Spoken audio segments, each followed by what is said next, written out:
ఇదే మనకు అంతే తప్ప రూల్ అట్లుంది కాబట్టి దాని ప్రకారం మనం పోదాం అనడానికి మనం కూర్చోాలా. సో మనకు కన్వీనియంట్, మనకు అనుకూలంగా అవతలోడు ఆటలు సాకుండా చేసేట్టు ఆ రూల్ని ఎట్లా ఇది చేసుకోవాలి, అవసరమైతే దాని వరకు ఎంతవరకు ఫైట్ చేయాలి అనేది మనం నేర్చుకుందాం. కాదేమో రూల్ కాదేమో మనకెందుకని వెనక్కు తగ్గేవాడైతే వద్దు మనకు. పోనీ ఒక పని చేసి సజ్జల, అమాయకులైన పార్టీ కార్యకర్తలు ఎందుకు చెప్పు బలి చేయడం? నీకు కొడుకున్నాడు కదా పిల్ల సజ్జల, ఆడిని పంపించు. వాడు ఎలానో పనికి మళ్ళీ వాగుడే వాగుతుంటాడు, వాడు రూల్స్ ను ఫాలో అవడు, రెగ్యులేషన్స్ ఫాలో అవడు, రాజ్యాంగాన్ని ఫాలో అవడు. నిన్ను జగన్ రెడ్డినే కదా ఫాలో అయ్యేది.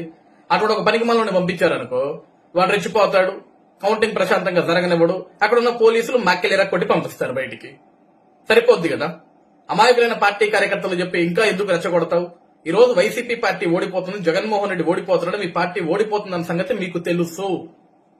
ఈరోజు ఆ ఓటమిని అంగీకరించక, ఆ ఓటమిని తీసుకోలేక ఇంకా కార్యకర్తలు కనీసం ఏజెంట్లు కూడా కూర్చోడానికి రారేమో అని భయంతో రెచ్చగొడుతున్నారు మీరు. ఇంకా రూల్స్ ని రెగ్యులేషన్స్ ని ఫాలో అయ్యాలైతే నాకు అవసరం లేదు, వాదించాలా, వాగ్వాదాలు చేయాలా, అవసరమైతే గొడవలు పెట్టుకోండి, కౌంటింగ్ ని మాత్రం ప్రశాంతంగా జరగనివ్వమాకండి. ప్రజల నిర్ణయం ఆల్రెడీ ఒక నిర్ణయం తీసుకున్నారు, ఓట్ల రూపంలో వాళ్ళ నిర్ణయాన్ని వాళ్ళు వెల్లడించారు. అక్కడ ప్రశాంతంగా కౌంటింగ్ జరగనివ్వు. నీ పనికి మళ్ళా సలహాలు ఇచ్చి, సచ్చు సలహాలు ఇచ్చి ఇప్పటికే రాష్ట్రాన్ని సంకనాకి ఇచ్చావు. ఈ చివరి మూమెంట్ లో, ఈ కౌంటింగ్ మూమెంట్ లో ఏమైనా కేసులు పడితే నువ్వు పట్టుకొస్తావురా బయటికాలని? వాళ్ళ జీవితాలు నాశనం అవ్వవా? ఇవేనా నేర్పించాల్సింది? సిగ్గులేని మాటలని మాట్లాడుతున్నావు, సిగ్గులేనివాడా? నువ్వు పోవు కదా ఎలా, నువ్వు ఏజెంట్ గా నీ కొడుకుని ఎలా పంపించావు కదా, నీ నాయకుడిని ఎలా పంపించావు కదా. ఈరోజు అమాయకమైన పార్టీ జెండా మూసే కార్యకర్తలు ఎందుకురా బలి చేస్తారు? కాబట్టి వైసీపీ కార్యకర్తలకు కూడా సజ్జలగాడి లాంటి మాటలు నమ్మితే అడుక్కు తినిపోతారు. ఇప్పటికే రాష్ట్రాన్ని సంగనాకిచ్చాడు వీడు. వీడి మాటలేని మీరు అక్కడ వేరు రెచ్చిపోయి గొడవలు సృష్టించుకుంటే కేసులు అయితే మాత్రం బయటికి వెళ్ళారు. ఆ విషయాన్ని గుర్తుపెట్టుకోండి.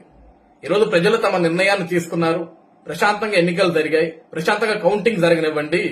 ఈరోజు ఒకళ్ళు గెలుస్తున్నారు అంటే ఆ గెలిచిన వాళ్ళ వల్ల రాష్ట్రం సంతోషంగా ఉండాలన్న నిర్ణయాన్ని మీరు కూడా ఒప్పుకొని ప్రశాంతంగా కౌంటింగ్ జరగనివ్వండి. కానీ పనికి మళ్ళీ సజ్జల గారి మాటలు వినకండి.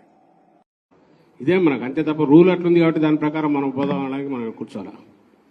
సో మనకు కన్వీనియంట్, మనకు అనుకూలంగా అవతలోడు ఆటలు సాకుండా చేసేట్టు ఆ రూల్ని ఎట్లా ఇది చేసుకోవాలి, అవసరమైతే దాని వరకు ఎంతవరకు ఫైట్ చేయాలి అనేది మనం నేర్చుకుందాం. కాదేమో రూల్ కాదేమో మనకెందుకని వెనక్కు తగ్గేవాడైతే వద్దు మనకు. పోనీ ఒక పని చేసి సజ్జల, అమాయకులైన పార్టీ కార్యకర్తలు ఎందుకు చెప్పు బలి చేయడం? నీకు కొడుకున్నాడు కదా పిల్ల సజ్జల, ఆడిని పంపించు. వాడు ఎలానో పనికి మళ్ళీ వాగుడే వాగుతుంటాడు, వాడు రూల్స్ ను ఫాలో అవడు, రెగ్యులేషన్స్ ఫాలో అవడు, రాజ్యాంగాన్ని ఫాలో అవడు.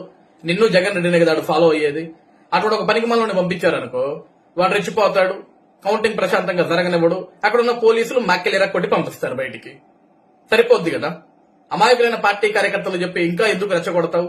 ఈ రోజు వైసీపీ పార్టీ ఓడిపోతుంది, జగన్మోహన్ రెడ్డి ఓడిపోతున్నాడు, మీ పార్టీ ఓడిపోతుందన్న సంగతి మీకు తెలుసు.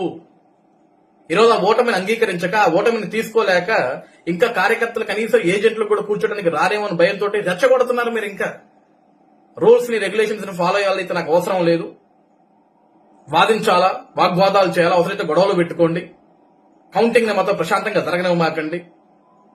ప్రజల నిర్ణయం ఆల్రెడీ ఒక నిర్ణయం తీసుకున్నారు, ఓట్ల రూపంలో వాళ్ళ నిర్ణయాన్ని వాళ్ళు వెల్లడించారు. అక్కడ ప్రశాంతంగా కౌంటింగ్ జరగనివ్వు. నీ పనికి మళ్ళా సలహాలు ఇచ్చి, సచ్చు సలహాలు ఇచ్చి ఇప్పటికే రాష్ట్రాన్ని సంకనాకి ఇచ్చావు. ఈ చివరి మూమెంట్ లో, ఈ కౌంటింగ్ మూమెంట్ లో ఏమైనా కేసులు పడితే నువ్వు పట్టుకొస్తావురా బయటికాలని? వాళ్ళ జీవితాలు నాశనం అవ్వవా? ఇవేనా నేర్పించాల్సింది? సిగ్గులేని మాటలని మాట్లాడుతున్నావు, సిగ్గులేనివాడా?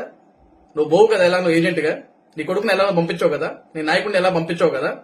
ఈరోజు అమాయకమైన పార్టీ జెండా మూసే కార్యకర్తలు ఎందుకురా బలి చేస్తారు?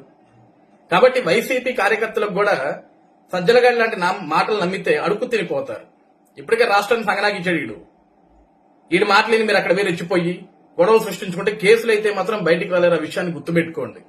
ఈరోజు ప్రజలు తమ నిర్ణయాన్ని తీసుకున్నారు, ప్రశాంతంగా ఎన్నికలు జరిగాయి, ప్రశాంతంగా కౌంటింగ్ జరగనివ్వండి. ఈరోజు ఒకళ్ళు గెలుస్తున్నారు అంటే ఆ గెలిచిన వాళ్ళ వల్ల రాష్ట్రం సంతోషంగా ఉండాలన్న నిర్ణయాన్ని మీరు కూడా ఒప్పుకొని ప్రశాంతంగా కౌంటింగ్ జరగనివ్వండి. కానీ పనికి మళ్ళీ సజ్జల గారి మాటలు వినకండి.